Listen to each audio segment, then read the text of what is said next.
We were discussing some of the people you worked with in the past, and we just mentioned Larry Gelbart, and you worked with Ernie Kovacs. Ernie Kovacs, yes, I worked with him a few times. He had a show, a game show, and I forgot the name of it. Do you know the game show he had? No, not offhand. We had to guess something. I don't know, but I was one of the regulars on his game show. I mean, I did it a few times. But we also worked together on Playhouse 90. And he was an extraordinary man. I mean, what I remember most about him is that he told me he was living on velvet. He had, I think, tuberculosis as a kid, and he was in, and I always felt that he wasn't going to live long. And when he died, I said, my God, he said it. He drove me every day from the Beverly Hills Hotel to the studio at CBS, and he'd come down the Beverly Hills Hotel ramp going to that first little street on Sunset at 60 miles an hour. And I said, Ernie, he says, suppose somebody came in that street. You weren't going right out without looking. He says, nobody ever comes. But once he got in the car and there was somebody coming. Yeah, well, no, I think he was using a car he wasn't used to. He was using a station wagon instead of his Rolls, and it slipped in the street and crashed into a pole. Selma Diamond. Selma Diamond was one just of a kind? Absolutely one of a kind. And you know, it's wonderful because her second career, when I saw her doing movies as an actress, and you know that crazy voice of hers, that was the voice we heard in the room all the time, and we never realized what a great commodity that was as an actress. But she was always funny, very funny. Talented. Talented lady. A good writer? She was among a bunch of guys who wouldn't let her talk. No, she was a good writer. Somebody I should have brought up earlier because you worked a lot with him, Steve Martin. Well, Steve Martin, I did 4 pictures with, and I never did television with him, but I would do pictures for the rest of my life with that guy because he comes to work. And when he comes to work, he thinks, and when he's thinking, he's funny. We've invented more stuff on the set, or going to the sets, or going to work in the station wagon, and those 4 shows I did with him that made life so happy for me. Lily Tomlin, did you work with her? Well, Lily Tomlin is one of these totally creative people. She never satisfied that she's found the perfect joke. She's always trying to make it better. Makes it tough sometimes for a director, but if you'll hang in there and be patient, you're going to get a lot of stuff you never dreamed was in the script. Henry Winkler, did you work with him? Henry Winkler, I did, one of the movies called, a very funny movie written by Steve Gordon, one of the best writers I've ever worked with, called The One and Only. And it was amazing because he was playing the part of a wrestler. This little guy, 5'7" or 8", playing a wrestler. He shocked me at how adept he was at it. He's a very sweet, good human being. And a professional? Oh, and no doubt about his professionality. Dinah Shore? Dinah Shore was a love. Dinah Shore, you want to kiss her. I mean, I had a wonderful year with her, just a wonderful year. When I did Oh God, I needed a talk show host, and I asked Dinah, would you do this? And she was so gracious. She said, oh, absolutely. She was just a lovely woman, a great cook, and loved life. She was I miss her to this day. I think of her often. American audience seemed to have a real love affair with her. She was a calming influence. She had a way of talking that calmed you, calmed everybody. Dave Caesar? Dave Caesar, one of the funniest men I know, Sid Caesar's brother. Oh, gosh, what a guy. He was Sid's older brother. There were 2 brothers, but he was the one who came to work with Sid. He set up the little luncheonette in the writer's room. It wasn't a luncheonette. He put candy up. He'd bring bagels and things. The family had a restaurant when they were young called St. Something's Diner in Yonkers, New York. Yeah, can't remember the name of the diner. And he played that part, but he also was the voice of the audience. Anytime anybody had a joke that they threw, all eyes would go to Dave to see if he was going. he was the voice of the people. He really had a great sense of humor. I mean, I've told wonderful stories about him, but I won't tell it now because it's... Is he still alive, Dave? No, Dave died about a year ago, 2 years ago. We mentioned Jerry Paris. Did he make the transition from actor to director? Absolutely, and he did it by bothering me. Every day he would come to my office and say, I want to direct, I want to direct. And he was a flighty guy. He was always all over the place. He had a thing, whatever was on his brain was on his mouth. He said anything that he thought. No censor in this guy's head at all. And I said, gee, as a director, he's gonna hurt people, you know. Little did I know. When I said, you just watch, you know, observe. There'll come a time I'll let you do one. But this is a year or two he's bothering me. When John Rich left, and we had a few directors who were directors before, and they were okay. And he says, I could do better than that. And I let him do one. I told the cast, we're going to let Jerry do one. They said, what? Jerry's going to drive us? He was wonderful. From the very first show on, he found where the fun was. He made extra fun. And it was just a pleasure to be with. I miss him a lot. Untimely death. He died rather young. Had no reason to die except a tumor or something. If I'm not mistaken, he was in Marty, wasn't he? He was in Marty, absolutely. He did a lot of pictures. I keep seeing him popping up in The Untouchables. He was on the series for a long time in The Untouchables.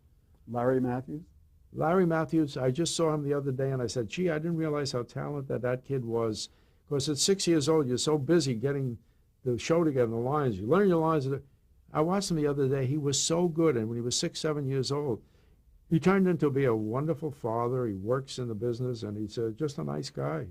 Last time I saw him, he had a beard. I didn't recognize him. Anne Morgan Gilbert? Anne Morgan Gilbert is one of the most gifted actresses in our business. I saw her after she did the Van Dyke show, and she remarried a fellow named Guy Raymond. I saw her in a play downtown playing a brilliant old woman, so feisty, so funny, and so brilliant. I didn't know she had it in her. She's been a very good theater actress for a lot of years. She was at Theater West. And I just spoke to somebody the other day. She's on what's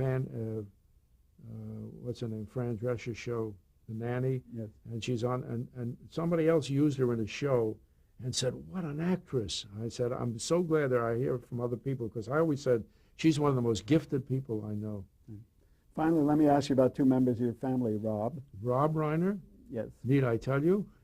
Rob is most talented. He was virtually born in a suitcase. Well, he was, yeah, he traveled when he was young, when he was 6 weeks old, and he's always been interested in show business. He never said he wanted to be in show business, but anytime we ever had a party, Robbie was the kid sitting on the steps when he should have been in bed, because he wanted to hear the fun and humor, and he always knew where the joke was, even when he was very young. You didn't try to discourage him? No, matter of fact, his mother, my wife, is the one who suggested one summer.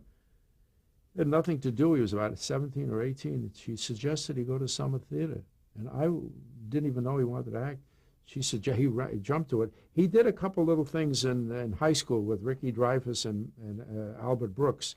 They did Carousel, and they did a couple things. But he never said to me, I really want to do this. And when he went to the Plymouth Playhouse up in Plymouth, New Hampshire, we went to see him in Enter Laughing. He played in Enter Laughing. And he was young, 17 or 18 years old, and he was all over the place, but boy, there was talent there. And when he was 19, he did an evening of dirty plays his friend had written. That was what it was called. I couldn't believe it was Rob. Because he was a very quiet kid.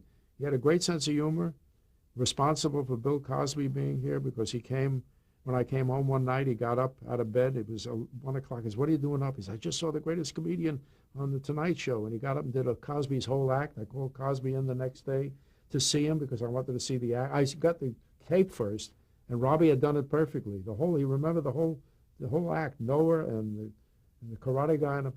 And I called him in, and we spent the whole day with Cosby laughing. Ruined the whole day of rehearsal, actually. And Sheldon Leonard, I brought Sheldon Leonard out to see him, and he said, can he act? I said, look, he just did Noah, did 3 parts. Put him in I Spy. That was Robbie. Robbie, who had the knowledge of what's funny and good. Did you ever feel competitive to your son? I felt the way I felt competitive with my father. When I had a third child, I said, he only had 2. I had a third child. Now Robbie has a third child, and but I've said when he made a couple pictures that I said he just flew past Dad. He flew past Dad. He did a better picture than I could have done. And last but hardly least, your wife, Estelle. She has her own career now. Yeah, my wife has her own career, and she started this career when she was in her 60s. She's a jazz singer. As a matter of fact, I was just listening to the data of her new album. She's got three albums ready to come out. She's gotten very good reviews. Yeah, she's a terrific jazz singer. I mean, everybody thought she was a star who has come back. She's somebody who could always sing jazz, but never had the interest in standing up and performing. She played the ukulele when she was a kid at the beach. Somebody put her on a radio show for 3 songs, and they asked her to come back the second week, third week. Fourth week, they said, you can have a regular show, young lady. She was 14. She said, I'm going to high school next year. I don't have any more songs. That's all my songs. 50 years later, she's recording. That's but wonderful. I have 2 other kids who are also... Please tell us about them. Well, my daughter, Annie, is one of the brightest human beings I know. She's a psychoanalyst, a playwright, a poet is what she is. I mean, she's got 3 books of poetry out. That's the hardest thing to be. And children's books, she illustrates and writes children's books. She's one of the brightest human beings. I don't know where that comes from, because she has got insights. She just delivered a lecture on Beckett to a psychiatric convention that she became the head of the evening. Everybody's coming over. And my young son, Lucas, who was born out here, just came back from Germany today. He had a 2-man show in Germany. He's an artist, and he has a 1-man show out in Venice. It's still on this whole month. So you have a lot of nachas. Nachas is the word. And for you people who don't know what nachas is, it's extreme pleasure derived from one of your offspring. Perfectly said. Just a positively last question, but I've been meaning to ask you since almost the beginning of our conversation, and that is, how did you overcome the shyness you had when you were a youngster about performing in front of an audience? Once you get in front of an audience, it disappears. Most actors are shy. Listen to how they fumble when they have to make an acceptance speech. Rare people like Robin Williams. Not Robin Williams, but it's rare that an actor. Most actors are shy, and they get out in front of people for 2 reasons. One, because they have talent, and the other reason is somebody applauded me. Somebody didn't applaud me back home. Somebody didn't say, "Hey, you're very good," enough, at least. For them to feel secure, I guess. I don't know. There's things written about that. You can look it up. Well, I'm going to say enough with many thanks. Okay, now I'm still in my room. Okay, yeah. It started to feel like a different room. I don't know where I am, but I don't have to go anyplace. I'm home. That was wonderful. Thank you so much. Thank you.